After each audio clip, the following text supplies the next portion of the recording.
Hi, everybody. Thank you so much for joining us today on the 51st anniversary of the Apollo 11 moon landing. I'm Dr. Tanya Harrison, a professional Martian who has traveled to the moon for a book project with my colleague here, Danny Bednar.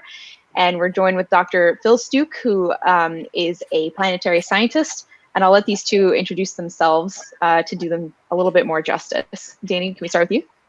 Sure. The second you went live, my cat started scratching at the door. It's not, but he just sits at the entrance to the office all day and meows. He doesn't come in. He's allowed in, but it's just the way he tries to get my attention. I'm Danny Bednar. I did my PhD in the same department. He's scratching up a storm back there. In the same department as Tanya. No, not in the same department, the same school as Tanya. I'm a geographer. University of Western Ontario. Yeah, Western University in London, Ontario, Canada. I'm a geographer by trade, and I currently am an instructor in the Department of Geography at Western University, where I teach space exploration. Of course, I took over from our guest today, and I also work for the Canadian Space Agency, and am the co-author of a book we'll talk about a little bit, For All Humankind, that I co-wrote, of course, with Tanya. But today we're going to be talking with Dr. Phil Stooke, and I'll let him introduce himself now. Yeah, so I'm a planetary cartographer and planetary scientist. I've been working on space really all of my career, mapping asteroids and then mapping the moon and Mars, and really in the last couple of decades focused mainly on recording the history of lunar and planetary exploration. And especially the moon. And there's so much happening on the moon these days that I'm being kept quite busy. And on the 51st anniversary of the Apollo 11 mission, everybody has probably heard a lot about Apollo 11. We all know this is the first time that humans set foot on the moon, but we don't tend to hear much in just sort of outside the space world of what happened with the other Apollo missions. So today we're going to be talking to Phil about what else we learned about the moon, what did we do with the rest of these missions, and what are some of the outstanding questions that we still have about the moon. So Danny, do you want to kick us off with Apollo 12, I guess? Yeah, for sure. And I mean, I think very briefly before we jump into Apollo 12, just a rundown for anyone jumping in who may not have been up to date on Apollo 11 or hasn't read about it recently. But of course, in July of 1969, Apollo 11 was the first successful landing on the surface of the moon. Neil Armstrong and Buzz Aldrin being the two astronauts who carried out the lunar landing, and Michael Collins in orbit above. And Apollo 11 really was, the culmination of the first kind of half of the Apollo program, testing out the rocket, testing out the lunar module, the little spaceship that would land on the moon, and the little spaceship that would ferry them back and forth. But as we'll see with today's kind of discussion, and if you have any questions throughout, feel free to toss them in the comments, whether you're watching on Facebook, YouTube, or Twitter, and we'll address them. What we'll see today is that Apollo really grew from can we land on the moon to can we do some pretty advanced exploration of the moon, including bringing a little car and things like that. Of course, we landed on the moon 6 times. We went there 9, and we only had one mishap in space that we'll talk about as well. So that's kind of the background of where we're coming from. The world is coming off of the summer of 1969, in which the first moon landing successfully happens in July 20th, today, 51 years ago.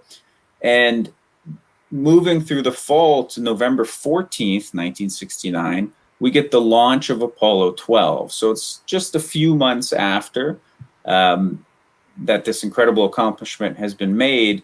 And we have the launch of Apollo 12, Pete Conrad, Richard Gordon, Alan Bean, on their way to the moon. And I guess the first question for you, Phil, then, what was different this time? I kind of mentioned that Apollo 11 was really about proving that you could put humans on the moon. What was really different for Apollo 12? Right. So Apollo 11 really just had this one objective of getting to the moon safely and getting back to Earth safely. And if you can bring some moon rocks back, that's great, right? But it was a really quite a simple objective. But it wouldn't have mattered if they had landed off course or anything like that. And in fact, they did land a little bit away from where they were supposed to. But if you're going to have a sophisticated program of lunar exploration, you've got to be able to go really close to where you want to be. And so the principal goal for Apollo 12 was to achieve a pinpoint landing. That's what they called it anyway, a pinpoint landing, which meant basically that you could land within walking distance of the feature that you were interested in. And that meant about, let's say, about 1,000 meters away from where you were, where you really wanted to be. So that was the principal goal. Once you've chosen that goal, you've got to actually find a target to aim for. And they chose as a target a pre-landed spacecraft, Surveyor 3, which had landed nearly 3 years earlier. And so they would land within walking distance of that, and then they would be able to collect some pieces from it and see how common engineering materials like metals and plastic and glass, wiring, things like this, how they survive under lunar environmental conditions over that 3-year period. So that was the goal. And then, of course, when you're there, you're also going to do plenty of science. And one other substantial change from Apollo 11 to Apollo 12 was that the Apollo 12 astronauts carried with them a kind of geophysical laboratory with half a dozen instruments that they would set out on the surface, and it would operate for 5 or 6 years, collecting information about the moon with a seismometer and various other things. So Apollo 11 just had a couple of very simple instruments that were set out, but Apollo 12 had a full geophysical laboratory that they could set out on the surface. So pinpoint landing, bring back bits of Surveyor 3, set out a laboratory on the lunar surface. Those were the goals. And in terms of the geology of the Apollo 12 landing site versus Apollo 11, how did those two compare to each other? Right, so Apollo 11 had landed in one of the dark markings. You know, you look up at the moon, you don't even need a telescope, you look up at the moon and you can see dark markings on it, and they landed in one of those. And we now know that they were old lava flows. But people studying the moon with telescopes and then with close-up images from spacecraft had realized that not all of these dark lava flows are the same. There's slight variations in color, and there are variations in age, with some being younger and some older, and the older ones have more craters on them. That's how you figure it out. So for Apollo 12, they deliberately chose another of these dark markings, but one that was clearly different. It was younger, it was a slightly different color. So they wanted to make sure that they were in a geologically distinct part of the moon. Yeah, and we'll see that, you know, as we're picking places to land with these follow-up missions, we're trying to be as geological, and by we, I mean the scientists of the 1960s and 70s, trying to be as geologically as diverse as possible. And you can see here, I'll just switch it to, you know, of course, we'll talk about all of these. Of course, missing is 13. Which I guess we could kind of speak to next.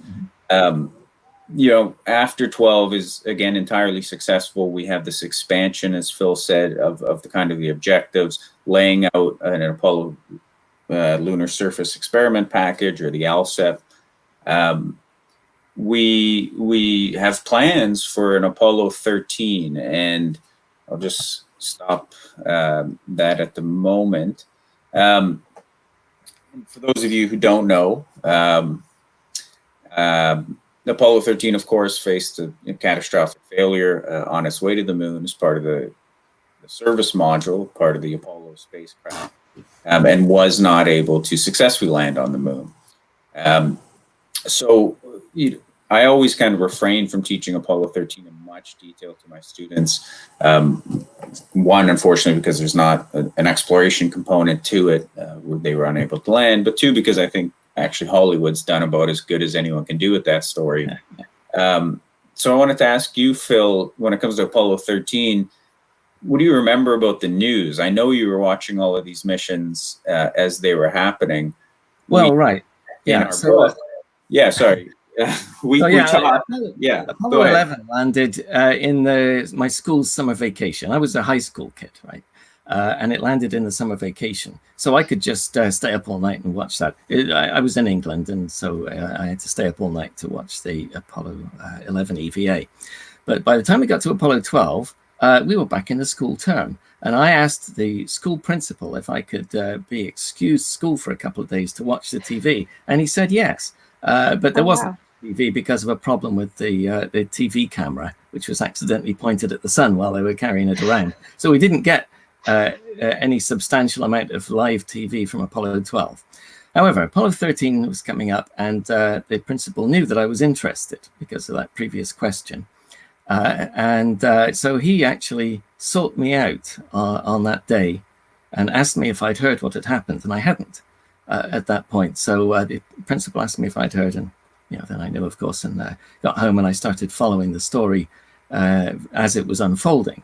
And it was an extremely dramatic thing. I mean, sometimes you think if people make a Hollywood movie about something, they're going to exaggerate it, but you could hardly exaggerate what happened on Apollo 13, the danger of it. People on the way to the moon, they couldn't just turn around and come back. They actually had to go all the way to the moon, loop around it and come back.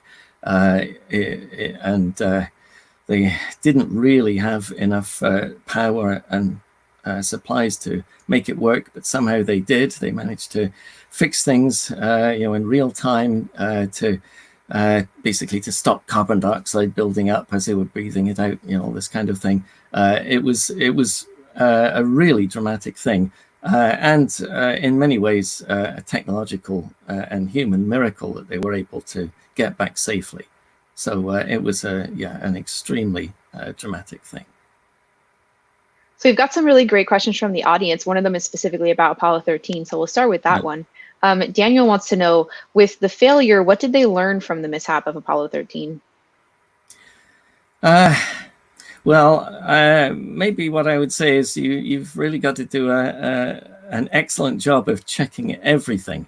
That Apollo 13 accident happened, we think, because a small tank, which was part of the fuel cell system that generated electricity on the spacecraft, it had actually been dropped during testing, and it seemed like it was okay, so they just put it in and went on. But maybe some more careful checking could have been done there. We didn't see any more accidents like that on the other missions, so maybe that's the lesson that they learned, just that you can't afford to let things go. You can't get complacent. Space is absolutely the wrong place to be complacent about anything. That's a really good quote. Jeff wants to know, how detailed in terms of spatial resolution were the images that they used to plan where they were going to land the subsequent Apollo missions, or I guess even including Apollo 11?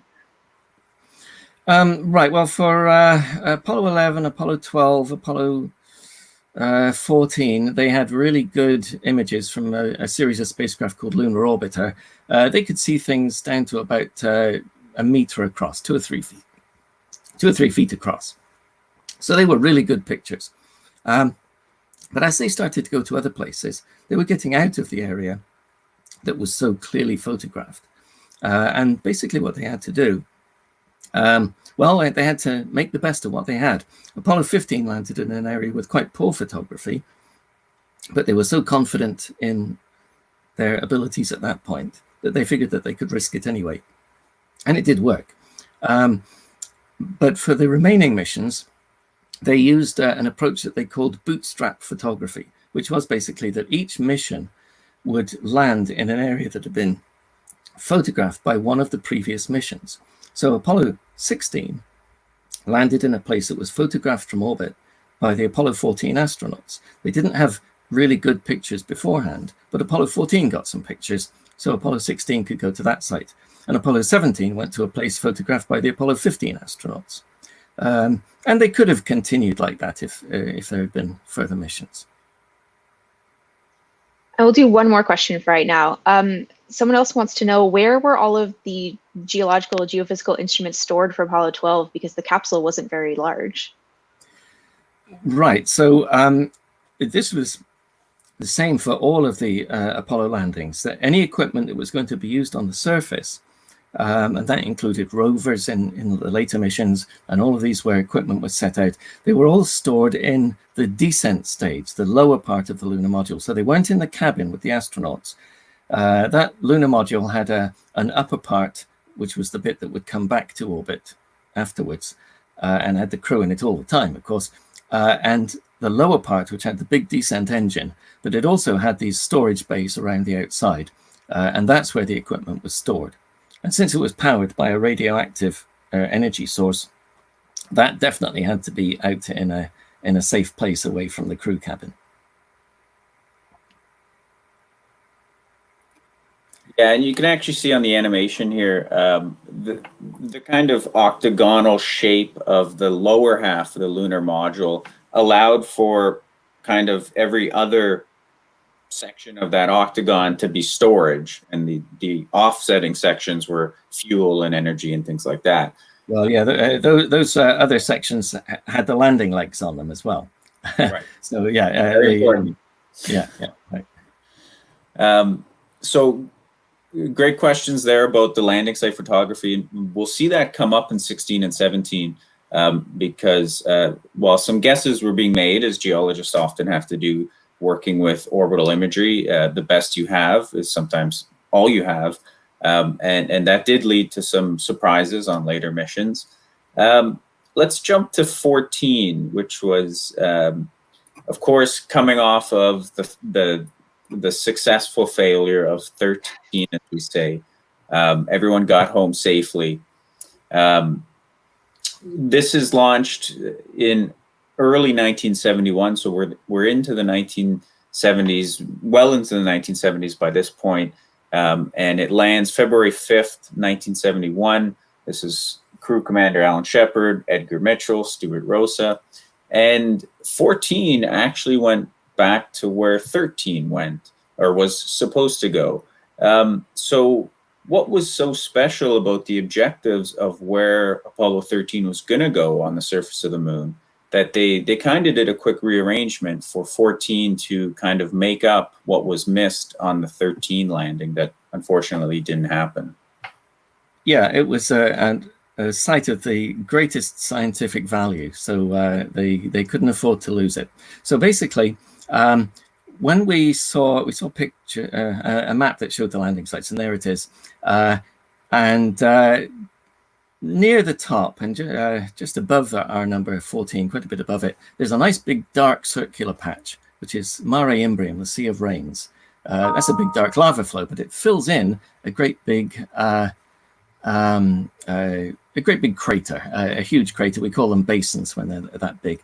So this was an enormous impact basin. And anytime a crater forms, it throws out the stuff that has been dug up by the impact, throws it out all around it. We call that stuff ejecta. So yeah, there's the Imbrium Basin. And it's so big that its ejecta covered a very large fraction of the front side of the moon. And geologists call something like this a sort of a marker bed, if you like. It's a kind of a layer that all formed at once, really in a very short space of time. And if you can get samples of it and put a date on it, then you can get a date for that giant impact that made that big basin. But second, for all sorts of other things, you can tell whether they're younger or older than that, based on whether they're covered up by that ejecta or they're sitting on top of the ejecta. So it was actually really quite important to establish the geological framework of the moon. And when 13 couldn't do it, 14 was sent right back to that place because they really wanted it. And because this was stuff that had been thrown out of a crater and just dumped on the surface, it was quite an irregular landscape. So it wasn't the nice, smooth, dark plains. That's part of the landscape there. And instead of having a flat horizon, it's got these little kind of rolling hills in the distance. So it was a rougher surface, but made of very different stuff. And it was an important site to go back to. So did we lose a landing site then if we sent 14 to where 13 was supposed to go?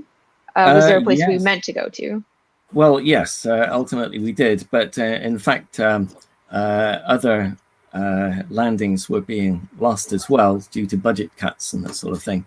So in the end, originally there were supposed to be 10 landings, and only 6 actually happened. The 7th was this one, Apollo 13, which was lost. But yeah, we lost basically 3 for budgetary reasons, and 1 to the Apollo 13 accident. Sorry, I'm just looking at some of the questions coming in, and one of them is really relevant. We can jump now to 15, and then maybe we'll take a few questions just before we jump to the final 2. And that will be at a nice halfway mark, so we should be good. Apollo 15 then follows up 14 successful, and this is launched in the summer of 1971, so almost 3 years exactly to the day after Apollo 11. And this is commanded by David Scott. James Irwin and Al Worden are aboard as well. And some pretty tricky landing or pretty tricky landing site chosen here. And with 15, we of course have another advancement of the Apollo program. Apollo really was almost like a modular build in some ways. It kept getting more complex or more advanced in its objectives and what it could do. And 15 was really the first of the big, what I know Phil sometimes calls grand journeys of exploration. So Phil, obviously 15, it's the first time we have the lunar roving vehicle. So what is the deal with this little car that we brought with us to the moon? What was the purpose of bringing it, and how big of a challenge was that to figure out getting a car to the moon? Right. Well, yeah, it was very important, really. I mentioned that the earlier missions, they basically they're just walking around on the surface, and there's only so far you can walk. You've got a limited time. You're wearing a spacesuit, carrying all your equipment and everything. They couldn't really go very far. The longest of these EVAs or walks on without a rover was only about 1.5 kilometers long. So they really couldn't go very far. But many sites that they wanted to explore had areas of interest at substantially greater distances. So you needed some way of being able to go out, say, 5 kilometers, even 10 kilometers.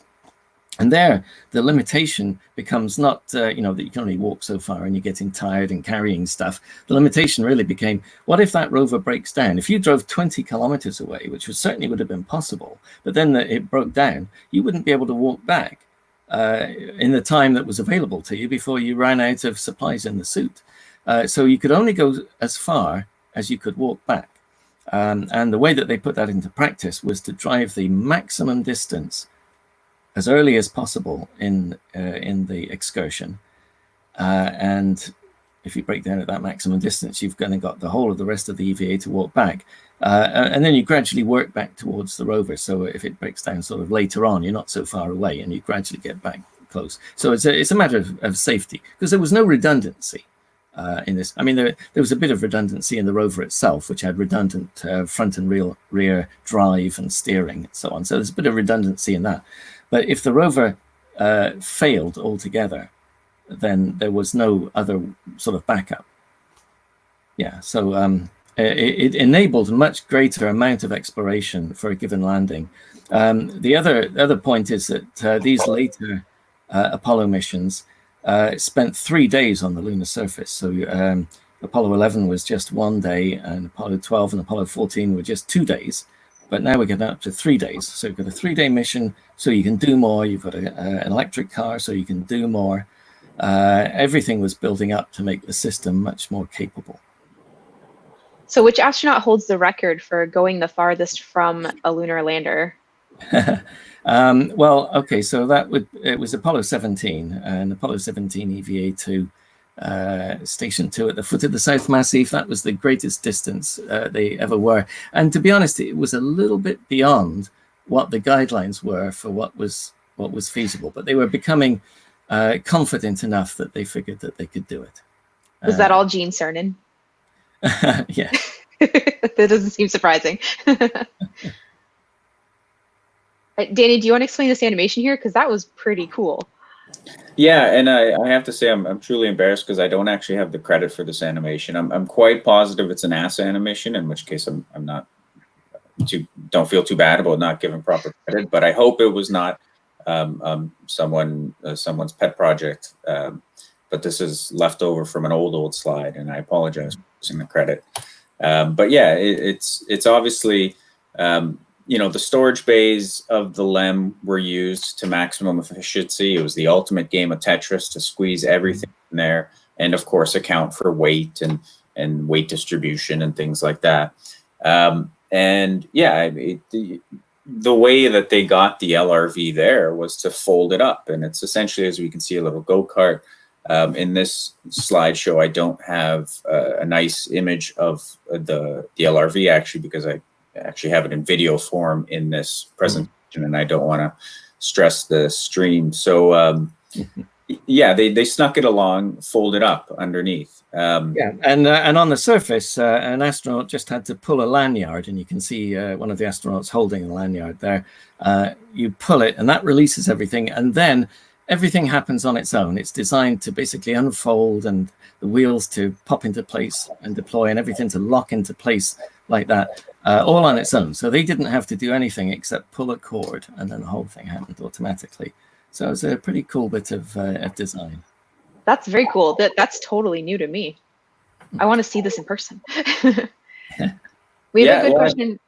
Oh, sorry. Go ahead, Danny. No, I was just gonna say this was, you know, there were other pulley systems too. I mean, even on 11, when Neil got out, one of the first thing he did was pull a little lever to essentially release a little selfie stick with a camera on it, so that people could watch the first steps on the moon. And that was, of course, very deliberately planned, because you don't want to go all the way to the moon and have no one watch it on TV.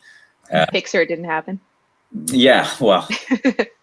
So, you know, as they got more advanced, pulling that little lever didn't just release a little selfie stick; it brought out a car.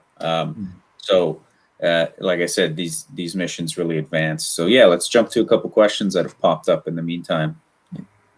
Yeah, there's one perfect timing for this. Jeff asks, what instruments did they have on board the rover? Okay, so the rover didn't carry instruments. It took the astronauts around. They collected rock samples and put them on it. Oh, actually, I'm not quite right about that. I should say that there was this one instrument carried on a couple of them, and that was a magnetometer. The magnetometer was designed to measure the magnetic field. You can't actually measure it right on the right beside the rover, because the rover will have a magnetic field that will distort the measurements. So they carried it with them, and then they took it off to the side somewhere and actually made the measurements at some distance from the rover, and then they had to put it back on and go off to the next site. But that was the only actual instrument that was carried on it.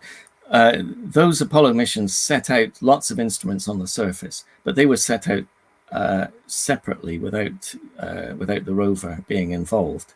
And then the rover went off, and really it was just there to transport people and samples most of the time. Okay. Danny, I'm going to say the last question that popped up till the very end, since it's a good wrap up. So should we move on to Apollo 16?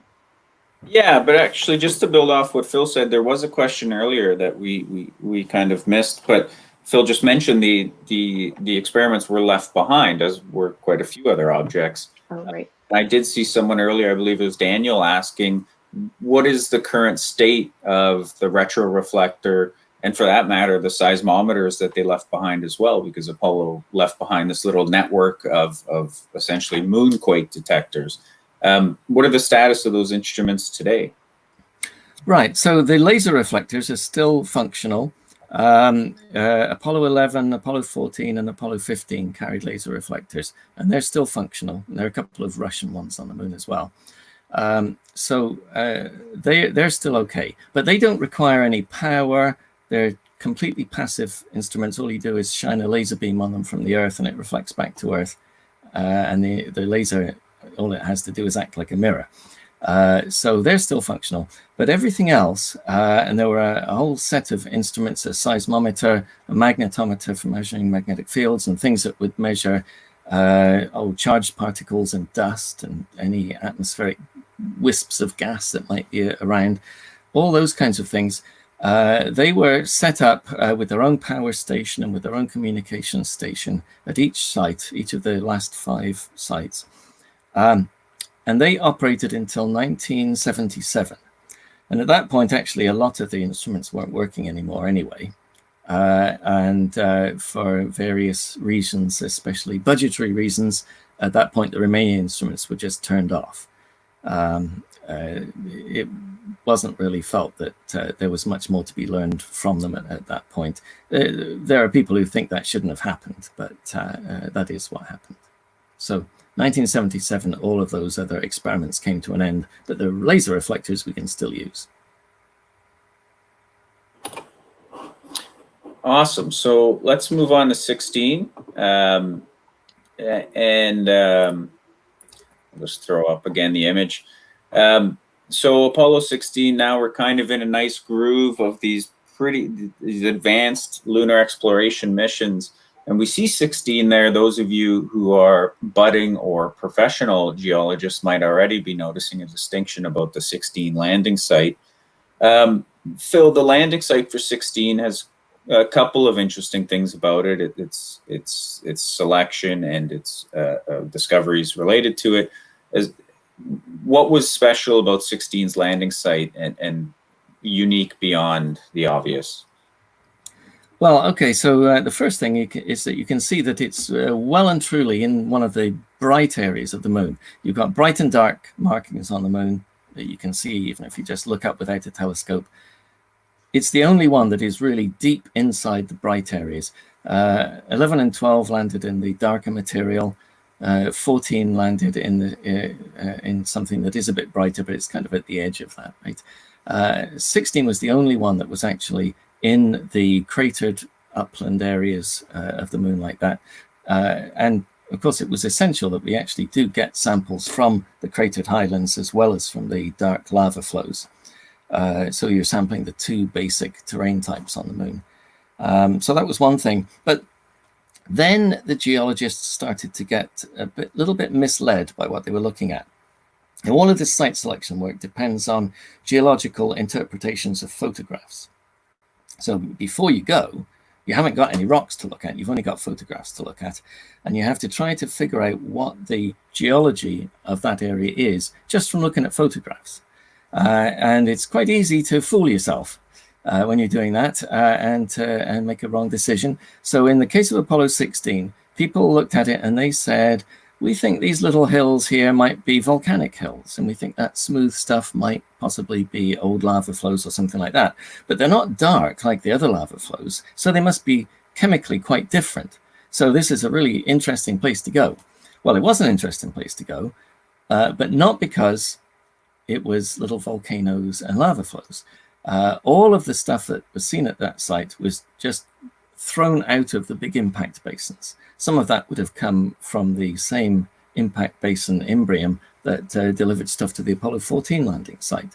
And some of it could have come from at least one other impact basin. So the geologists made a mistake. And to their credit, the Apollo astronauts, well, specifically John Young of Apollo 16, looking at those rocks almost as soon as he was standing on the surface and able to see them, said basically that he thought that they looked like the stuff that would be broken up and thrown out of a crater, that he didn't think that it was a lava flow. And he was right. And that just demonstrates the importance of having boots on the ground when you're looking at this stuff. It's really easy for us to be tricked by satellite imagery, whether it's on the moon or Earth or Mars. We can't tell until we get there. Right. So the age-old question, do we train geologists to become astronauts, or do you train astronauts to become geologists? And I guess I vote for training geologists to be astronauts as geologists. You probably need both. So it's not at all surprising, really, that the early astronauts were drawn from the ranks of military test pilots and people like that, who had the kinds of experience in flight and the kind of quick reactions that you might need for something like that, that they could cope with spaceflight. But obviously, if you're going to do geological exploration, ultimately you need a geologist as well. And no spoilers. No spoilers. No spoilers. We're not at 17 yet. We might need a geologist. It might be a good idea. You mentioned John Young. Who is the greatest Apollo astronaut, and why is it John Young? I don't like to pick favorites, but John Young was a pretty special guy. Not just because of what he did in Apollo. He flew in space 6 times, twice with Gemini, twice with Apollo. He's one of the few people who went to the moon twice, but he only landed on it once. And then he flew the space shuttle twice, including the very first test flight of the space shuttle. So he definitely had steel body parts. Yeah, well, that's why he's my favorite astronaut. If you look at the space shuttle for the first time in 1979, 1980, as it's being revealed, and think that you want to sit on a glide that's bolted to a giant gas tank that's bolted to 2 boosters, you're a pretty special guy. I'm not. I wouldn't even want to be anywhere near that first launch of the shuttle. But that worked great. All credit to John Young and his co-pilot, who were brave enough to sit on that first thing. And I think, Phil, you've mentioned to me in the past, other than Yuri Gagarin sitting on a questionable Russian rocket in the early days as well, those guys were some brave dudes. Well, yeah, that's right. Yeah, I mean, I think you've got to give credit to people like Alan Shepard and John Glenn as well. They were doing things in those very early days for the first time in their country. So yeah, the early Russian flights, the early American flights, the first space shuttle flight. I mean, these are quite incredible things. I couldn't do it. So how about we jump to 17, the last great landing, and then we'll have some time for some discussion and questions. I see more and more people coming online, so that's awesome. Apollo 17 launches. I'm going to go quick my cheat sheets again, especially with these later missions. I never remember. But Apollo 17, Tanya's showing my cheat sheets online, which is destroying mythology that I know even 1/10 of what Phil knows. But thanks for that, Tanya. So this launches in December of 1972. Unfortunately, it would be the last Apollo mission to the moon. There is still a kind of Apollo mission to Earth orbit. And this is commanded by Gene Cernan and brings along Don Evans, or Ron Evans, Harrison Schmitt, also known as Jack Schmitt. And it too has an interesting geological discovery, which we'll definitely talk about. But for those of you who already know, Harrison, or Jack Schmitt, is a bit unique of all of the Apollo astronauts. He was a pilot, but he was not a pilot first. He was a geologist first. He was the first professional trained scientist to go to the moon. What's kind of the backstory of why they eventually brought along a scientist on one of these missions? Well, right from the start, people recognized that it would be a good idea. But I mean, you have to regard the early flights as test flights of a very complicated system. It's not really surprising that the first people were not professional geologists, but they were trained by a professional geologist, Eugene Shoemaker, who himself actually wanted to go to the moon, and it was only a medical condition that kept him from going to the moon. So really, right from the start, he wanted to go, or he wanted one of his geology colleagues to go. And Jack Schmitt worked with him in the US Geological Survey. So they wanted to do that. But when the last few missions started to be cut off by basically Congress cutting them out to save money, then the idea that you were going to get a geologist up there had to be brought forward to make sure that you got one on the last flight. It was something that people wanted to do, but it was a tricky thing, and you got to have the right person. And to be honest, I'm not sure who else in the astronaut corps was really going to be able to take that on other than Jack Schmitt. So 17 again, they were working, of course, with orbital images to choose a landing site. And again, there was, if I recall right, a little bit of an unexpected discovery on the ground. Well, yeah, there was. And also there was another slight misinterpretation of the images that the landing site selection was based on. So the Apollo 17 site was chosen using Apollo 15 images. And because Apollo 15 landed quite some distance away, these pictures weren't taken with a low sun angle, which lets you see the topography really clearly because things cast shadows. The sun was quite high and you couldn't see shadows very clearly, so you couldn't really see the topography as clearly as people would have liked. But the geologists looking at these pictures, well, they saw there was a valley with mountains on each side of it. And at the foot of one of the mountains, there was a big bright patch, and they thought this is a landslide deposit. It's come down off the mountain. We could drive over it and we'd be able to pick up samples that had been up on top of the mountain, and now we're getting them on the ground. So that was something they wanted to do. But on that landslide deposit, there was a little dark spot, and they interpret it as a little volcanic cone surrounded by dark volcanic ash. And that was another of these mistakes in interpretation. It was actually just a little impact crater. It had dug right through the landslide deposit and brought up the dark volcanic ash and stuff like that that formed the main valley floor. So it wasn't quite what they expected. Even so, it turned out to be extremely interesting when they did get to it, because they accidentally kicked up with their feet some peculiar orange soil, basically sort of typical lunar soil, except that it was full of little orange glass beads. And there were also areas that were white and areas that were black and so on. So different colors, but especially this orange stuff, which really caught the eye. This turned out to be stuff that had been erupted from a fire fountain, basically molten lava bubbling up out of the ground and being flung up in the air by the release of dissolved gases. And as the little droplets cool and fall down, they make little glass beads. So, yeah, 17 had that pretty remarkable discovery about those glass beads.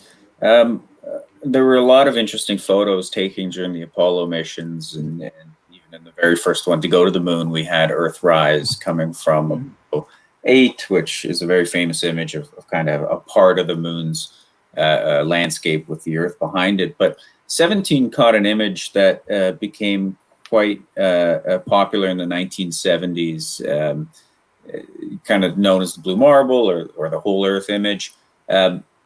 Still some discussion about whether or not Bill Anders or Jack Schmitt took the image. But do you remember when you first kind of saw this image getting passed around and discussed, and kind of some kind of the groundswell that it was gaining? Well, I think that actually there were nice pictures of Earth taken from a great distance on several of the Apollo missions. It's not just Apollo 17, but a particularly nice one was taken on Apollo 17, showing Africa in the middle of the disk, kind of fully illuminated globe. And Africa shows up nicely, and because there are a lot of desert areas, they kind of stand out in color. Some other continents, like say South America, for instance, you don't see it as prominently in those images because it's not that different in color from everything else. But Africa really stands out. So it was a beautiful picture, but there were actually nice pictures taken on other missions as well. But I do remember that, and I remember, for instance, that one of those pictures graced the cover of the Whole Earth catalog, which is the hippie's guide to everything cool. Yeah, you were building backyard water heaters and things like that. Cool. Well, I mean, that really, sums up the Apollo missions, and still see there's quite a bit going on in the chats. Tanya, do we have a few questions to jump to right now? We do. So since we've gone through all of the Apollo missions now, we went through that one already. My apologies. So Scott wants to know which of the Apollo missions resulted in the most surprising scientific discoveries. I think the little orange bits we just talked about are certainly one of them, but are there any other ones that we didn't talk about that were kind of shockers? Well, I think Apollo 16 showing that the geologists were wrong and showing what that landing site was really like, that would count as one. But I think the really important thing from Apollo is not sort of trying to find the best discovery, but putting the whole thing together to make a kind of a sort of overall picture of how the moon formed and how it evolved. At the time of Apollo, people still didn't really know how it had formed, but ideas came along later that basically had to fit the Apollo results, and we have a better idea now of how it might have formed. But you have to put everything together, and so I think I sort of hesitate to try to pick one particular thing and say this is the most important. Well, that's a terrible lead into the next question then. Matthew wants to know which site would be worth a return trip to answer questions arising from the samples and measurements, or is it hard to pick a site because there's so much to learn from each one of them?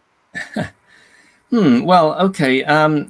I suppose there are two ways I could answer that. One is to say which site which Apollo site should we go back to if we wanted to learn more about it, and the other would be if we return to the moon, which site do we want to go to? Not necessarily an Apollo site. So if you had to go back to one particular Apollo site to do more of interest, then I would probably go with Apollo 15 or Apollo 17, both really dramatic sites with plenty to see. For Apollo 15, the last EVA or excursion on the moon was cut short. They were running out of time and they had to cut it short. So they didn't really get to go to all the places they wanted to go. And you could go back and explore that. They thought that they might have found a little volcanic hill in the image interpretation work. I'm not sure that that's really true based on some of the other things that we've seen now, but they did think at the time that it might have been a volcanic hill. So you could go back and check that out, and there's certainly be many more samples that you could pick up different places. And Apollo 17 was such a great site. I'm sure there's more good stuff you could do there too. And you mentioned where would you go if you could send another mission that Apollo didn't go to? Right, so we know a lot more about the moon now than we did then. And I think, well, the most likely place that people will go back to later is one of the poles, especially the South Pole, because there might be ice and other gases frozen into the dark shaded craters. So there are a lot of interesting things that could be done at the poles. I'm personally really interested in a set of really peculiar features that are called irregular mare patches, which basically look like funny little blisters on the surface of the moon. They appear to be very young, and it's not quite clear how they formed, but they sort of give the impression of being the last gasp of lunar volcanism, relatively recent, and they would be good places to go to. I would really like to see either people or a robot rover going to one of those features. Nice. Another question. What was a discovery made by an Apollo mission that supported the idea that the Earth and the moon formed from the same parent body? Right, well, that sort of comes down to chemistry, really.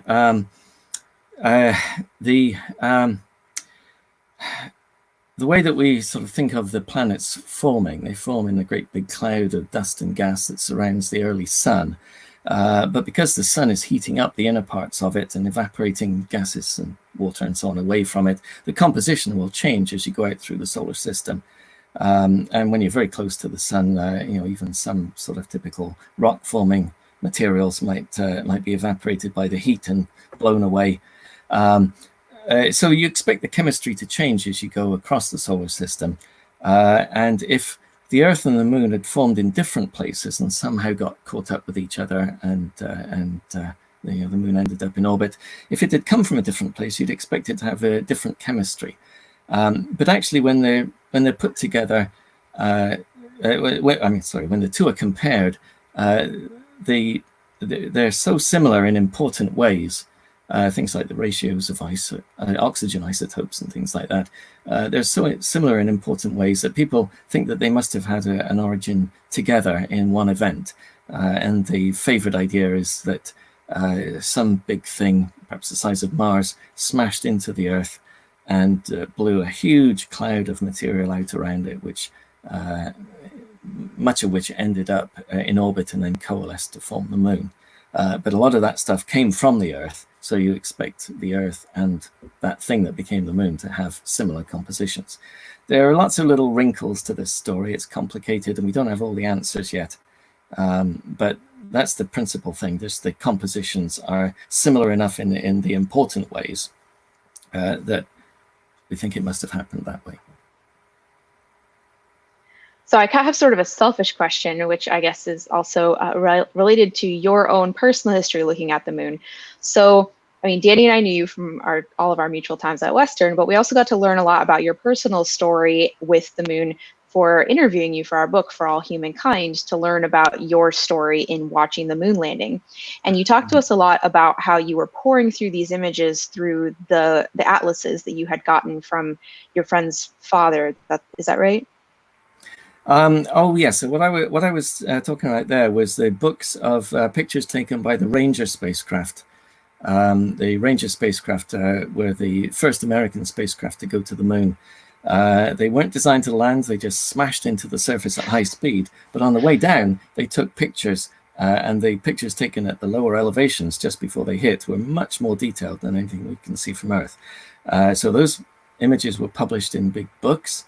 And one of those books found its way to the library of an aeronautical research facility not far from where I grew up in the south of England.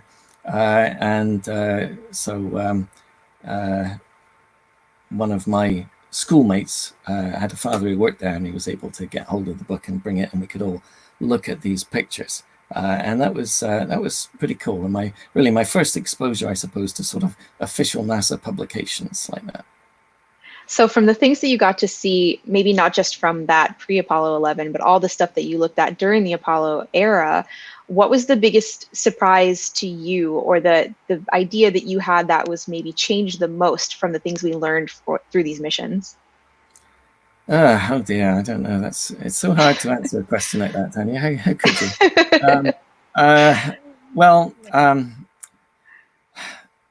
The Moon is quite a big place. It has the surface area is larger than Africa, and Africa is a really big continent.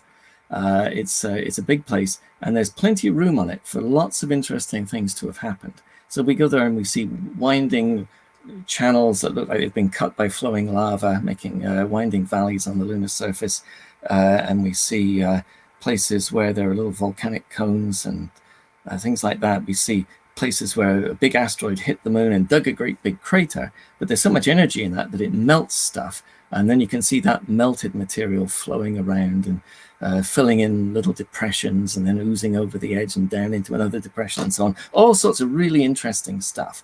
It's a beautiful world. It's an interesting world. There's so much to see. So I guess what excited me about the process was that we were discovering really quite an amazing world, very different from the Earth, but with lots of stuff to keep us busy. And I'm glad that people are thinking about going back to the Moon now, so that we might have a chance to see some of these other places. And since we are about to hopefully send humans back to the Moon, maybe to stay this time, what do you think is going to be different about humans returning to the Moon? Oh, well, quite a lot is going to be different. First, the initial landings are expected to be at one of the poles, and the polar landscape is absolutely, totally different from anything that we saw in Apollo. The South Pole especially is very mountainous. really incredibly dramatic landscapes, and the sun is basically just on the horizon, so it's casting long shadows. Any little depression is filled with shadow, and these are going to be just unbelievably dramatic landscapes, and particularly interesting because we think that in the permanently shaded areas down in the bottoms of craters where the sun never shines, that there may be frozen water and other stuff, frozen carbon dioxide, carbon monoxide, ammonia, methane, all sorts of interesting things frozen into those crater floors.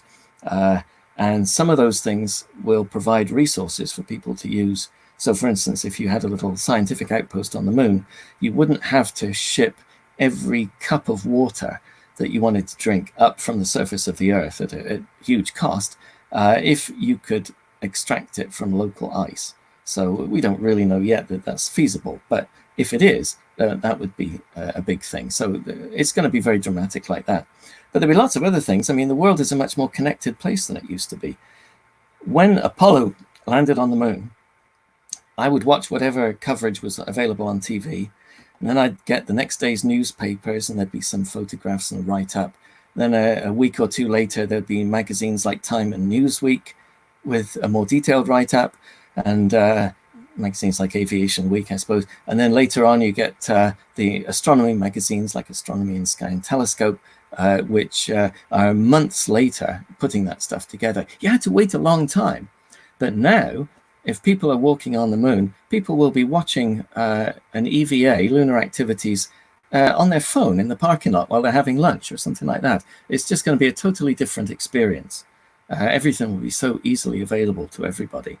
And people all over the world will be following along with it. Yeah, I mean, half an hour before this, I was live tweeting a SpaceX launch. Like we just get to see space all the time, every day, which is really amazing. Yeah, that's right. I mean, there's just so much happening these days. Yeah. And of course, that actually does bring up another point, and that is that so much of what we can expect to happen will be being done by private entities that NASA is just contracting to fly stuff to the moon, that sort of thing. Next year, we should see the first couple of landings of robotic spacecraft that are being flown by private companies with NASA just as a customer to carry things along. So that there'll be differences in the way things are done. Tanya, did you see the recent comment there about transcribing Phil to write a book? Oh, I mean, I think Phil might have a few books that he could plug here. You think I have time to write books? Or we just interview him and get him to appear in our own book. Aha, there you go. Danny, do you want to talk about this? Absolutely. So, we already knew Phil, but we got to know Phil even more when we interviewed him for our book, For All Humankind. And the book tells the stories of 8 individuals from around the world: England, Sudan, Spain, Mexico, India, Canada, and 1 or 2 more. And tells the story of those people in those countries watching Apollo 11 and what led up to Apollo 11. So the stories from around the world of kind of taking this in at all different levels of ages. And some people like Phil and my friend Ellie were, adults or close to adults and knew what was happening and knew everything. Others were just 7, 8-year-old kids who were just watching men jump around on the moon. So yeah, there's our artist depiction of a young Phil. He has maintained that he was sitting with proper posture in a chair and not leaning in front of the television, but artistic license and ignored that. So yeah, if you have anyone in your family or if you yourself are interested in hearing about what it was like to watch Apollo 11 from all these different places in the world, please pick up our book. It's available everywhere books are available, and it includes a chapter from Phil. So Tanya just announced a giveaway there, so go ahead, Tanya, and explain. Yeah, so if you'd like to win a signed copy of the book with a bunch of space swag to go along with it, go to Twitter and tweet to us about your favorite Apollo moment. It can be from any of the Apollo missions. It could be something that you learned from Phil today in this talk, anything that you like, with the hashtag For All Humankind, and we will announce a winner tomorrow morning. If you don't win, you can also find it on Amazon. You can get it at forallhumankind.space, or you can find it at a lot of your local booksellers as well. So check it out. And I'll throw in for a Canadian audience, I'll pick a Canadian winner as well, just because right now with postal issues and the pandemic, I'm sure Tanya will have a winner in the US, and I'll pick one out of Canada as well.